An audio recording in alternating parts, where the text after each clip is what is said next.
भारत में राजनीति का कैरियर आप देखिएगा तो आप हैरान रह जाइएगा।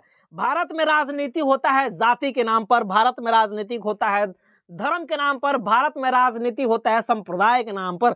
अगर भारत के लोग अगर जाति, धर्म, अगर संप्रदाय के नाम नहीं लेंगे तो यहाँ नेताओं के लिए फील्ड बनाना लगभग असंभव है। यानी यूं कहे तो कि भारत में अगर आपको राजनीति करना है तो आपको जाति, धर्म और संप्रदाय का नाम लेना ही पड़ेगा, तब आपके राजनीतिक फील्ड बन पाएगा, वरना आपके राजनीतिक फील्ड नहीं बन पाएगा।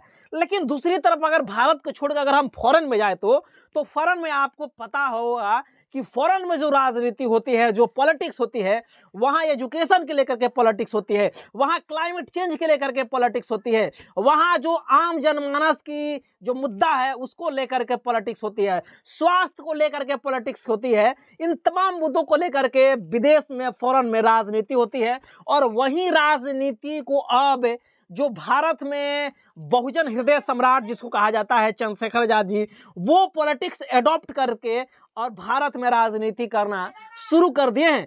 पहले भारतीय नेता हैं चंद्रशेखर आजाद जिन्होंने समझा कि भारत में जो क्लाइमेट चेंज है, भारत में जो पर्यावरण के जो मुद्दे हैं, उसको भारत राजनीति में, भारतीय राजनीति में इंप्लीमेंट करना बहुत जरूरी है।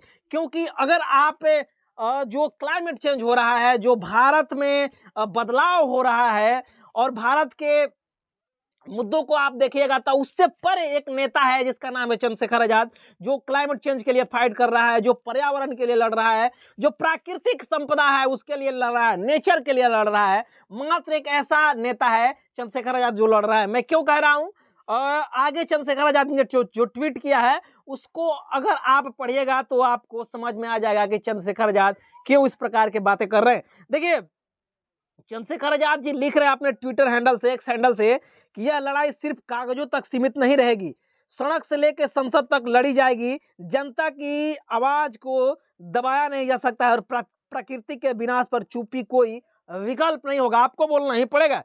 भारत सरकार के पर्यावरण, वन और जलवायु परिवर्तन मंत्रालय द्वारा भारतीय उच्चतम न्यायालय में प्रस्तुत हलफनामों में 100 मीटर से कम ऊंचाई वाली पहाड़ियों को अरावली माना न जाना और उनके खनन की अनुमति दे देना अत्यंत चिंताजनक है। जो 100 मीटर की पहाड़ी है, 100 मीटर से जो नीचे की पहाड़ी है, उसको अरावली की पहाड़ी नहीं माना जाएगा। आगे चंद्रशेखर आजाद लिख रहे हैं कि अरावली पर्वतमाला भारत की एक प्राचीन श्रृंखला है जो दिल्ली के रायसीन हिल से गुजरात के पालनपुर लगभग 800 किलोमीटर लंबी है। रायसीन हिल्स की ऊंचाई समुद्र तल से बहुत अधिक नहीं है, लगभग 15 मीटर ऊपर। उसके बावजूद यह अरावली पर्वतमाला का हिस्सा होने के कारण सामरिक और राष्ट्रीय दृष्टि से अत्यंत महत्वपूर्ण है। यह भारत के राष्ट्रपति भवन, संसद भवन और अन्य महत्वपूर्ण सरकारी कार्यालय का केंद्र है। इसीलिए इसके अवसर भारत सरकार के केंद्र के रूप में देखा जाता है। उसके अलावा लिख रहे हैं कि अरावली का पारिस्थितिक महत्व केवल ऊंचाई पर निर्भर नहीं है, यह परिभाषा वैज्ञानिक और पर्यावरणीय दृष्टि से त्रुटिपूर्ण है। खनन से भूजल, जल जीव और स्थानीय समुदाय को गंभीर क्षति होगी। यह निर्णय पूर्व के सर्वोच्च न्यायालय के संरक्षात्मक आदेशों की भावना के विपरीत है। हमारा सवाल बीवाई यादव बीजेपी जी से, जो अगर 100 मीटर से कम ऊंचाई वाली पहाड़ियों को अरावली में शामिल न करने और खनन की अनुमति देने का निर्णय सही ठहराना, तो क्या रायसीन हिल और उसके आसपास के राष्ट्रीय महत्व के क्षेत्रों को भी खनन माफिया के हवाले कर दिया जाएगा? यह सवाल कर रहे हैं। यदि यह नीति लागू होती है तो यह हमारी प्राकृतिक संपदा, जल स्रोतों और आने वाली पीढ़ियों के लिए गंभीर खतरा पैदा करेगी। हम माई गवर्नमेंट इंडिया से मांग कर रहे हैं कि यह पर्यावरणीय नुकसान और लंबे समय तक होने वाले प्रभावों को ध्यान में रखते हुए इस निर्णय का तुरंत पुनर्विचार किया जाए। तो ये चंद्रशेखर आजाद कह रहे हैं कि जो रात दिन जाति और धर्म के नाम पर पॉलिटिक्स करते हैं, राजनीति करते हैं, लेकिन जब पर्यावरण को बचाने की बारी आती है, जब पर्यावरण के लिए लड़ने की बारी आती है, तो उसके लिए बचा के ना बल्कि जो भूमाफिया होते हैं उनको सौंप देना खनन के लिए, और जो पर्यावरण और जलवायु मंत्रालय है वो अनुमति दे रहा है कि आप खोनिए। तो सवाल कर रहे हैं चंद्रशेखर आजाद जी कि क्या जो अरावली के जो पर्वत है उसके आसपास जो बना है राष्ट्रपति भवन, संसद, उसको भी खनन किया जाएगा, उसको भी तोड़ा जाएगा? ये तमाम सवाल कर रहे हैं। और इसीलिए मैं कह रहा हूं कि जो बिहार में नहीं, भारत में नहीं, बल्कि जो फॉरेन में पॉलिटिक्स हो रहा है, वो एजुकेशन के नाम पर, क्लाइमेट चेंज के नाम पर, प्रकृति को बचाने के लिए कि किस प्रकार से प्रकृति को बचाया जाए, इन तमाम मुद्दा को लेकर के विदेश में, फॉरेन में पॉलिटिक्स हो रही है। और वही पॉलिटिक्स धीरे धीरे चंद्रशेखर आजाद की जब मुद्दा आप देखेंगे तो उसमें चंद्रशेखर आजाद जी इन तमाम मुद्दों को जोड़ रहे हैं और उठा रहे हैं। और इसीलिए मैं कह रहा हूं कि भारत में चंद्रशेखर आजाद जी एक ऐसे इकलौता नेता बनते जा रहे हैं जो इन तमाम मुद्दों को लेकर के सवाल उठा रहे हैं, चाहे वो क्लाइमेट चेंज का मुद्दा हो, चाहे वो प्राकृतिक से रिलेटेड मुद्दा हो, चाहे वो एजुकेशन से रिलेटेड मुद्दा हो, स्वास्थ्य से रिलेटेड मुद्दा हो। मात्र वही एक ऐसा लीडर है जो इन तमाम मुद्दों को लेकर के आगे चल रहे हैं। और यूं कहे कि इन तमाम मुद्दों को चंद्रशेखर आजाद जी की समझ है।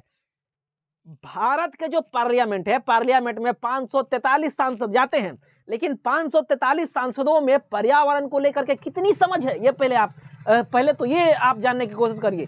एक भी ऐसा लीडर नहीं है जिसको पर्यावरण और क्लाइमेट चेंज को लेकर के समझ है। लेकिन चंद्रशेखर आजाद जी जब समझ बना रहे हैं, जब सवाल कर रहे हैं, तो इन मुद्दा को जो है वो नजरअंदाज किया जा रहा है। और यही वजह है कि चंद्रशेखर आजाद इन तमाम मुद्दों को लेकर के लड़ रहे हैं और सवाल उठा रहे हैं।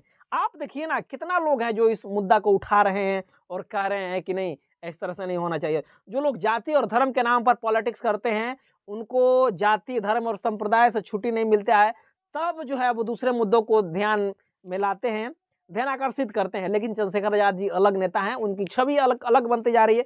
आप उनको सिर्फ उनकी भाषा नहीं, सिर्फ उनकी सवाल नहीं, बल्कि पहनावों का भी देखिएगा, जिक्र करिएगा तो चंद्रशेखर आजाद फौरन की तरह है।